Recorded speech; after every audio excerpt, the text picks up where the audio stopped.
আমি কিন্তু আমাদের সরিষা ক্ষেতে চলে আসলাম। আর সরিষার ফুল কিন্তু এখন অনেকটা শেষ হয়ে গেছে। এখন কিন্তু সরিষার ফুল আর দেখবেন না। অল্প, অল্প সরিষার ফুল কিন্তু এখন আছে। আর এই সরিষা চাষ করা কিন্তু অনেক সহজ আর খরচও কিন্তু অনেক কম। তো ১ম এ একটা পাওয়ার টিলার দিয়ে চাষ করে সেখানে সার দিয়ে বীজ বপন করলেই কিন্তু চারাটা বের হয়ে যাচ্ছে। আর এই চারা বের হওয়ার পরে অনলি একবার কিন্তু সার দিতে হবে। ১ম একবার সার, আর গাছ যখন একটু বড় হবে তখন সার দিয়ে একবার পানি দিলে কিন্তু সুন্দর সরিষা ফুল ফুটবে এই গাছে। আর সরিষা ফুল ফুটে আস্তে, আস্তে ধীরে, ধীরে সেই ফুল থেকে কিন্তু ফলে পরিণত হবে। তো বন্ধুরা, দেখতে কিন্তু অনেক সুন্দর লাগে। আর হচ্ছে এই ফল থেকে সরিষা হয়। আর সরিষা থেকে কিন্তু অনেক সুন্দর সরিষার তেল হয়। এই তেল দিয়ে কিন্তু আমরা আমাদের প্রয়োজনীয় যে রান্না-বান্না এবং বিভিন্ন ভর্তা এবং গায়ে মালিশ এগুলা কিন্তু আমরা করতে পারি।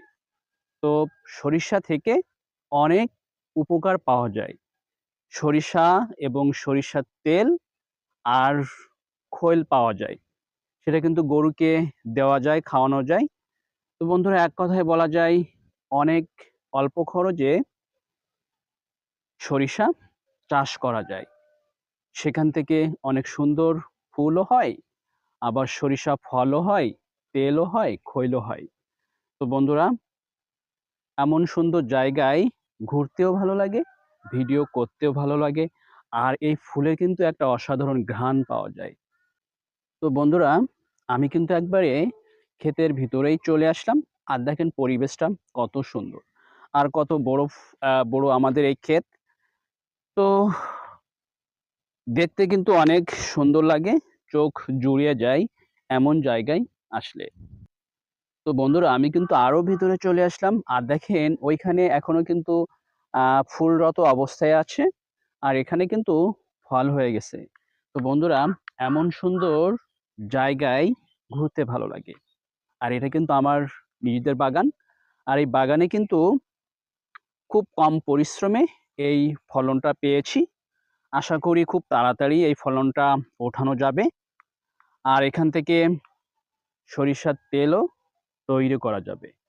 আর এই সরিষা ফুল থেকে কিন্তু সরিষা মধুও তৈরি করা যায়। যদি এখানে কোনো মৌমাছির চাক করে তাহলে কিন্তু এই মধুও তৈরি করা যায়। তো বন্ধুরা, সুন্দর, সুন্দর ভিডিও দেখতে আমার পাশে থাকবেন। ইনশাআল্লাহ চেষ্টা করব সুন্দর ভিডিও উপহার দেওয়ার জন্য।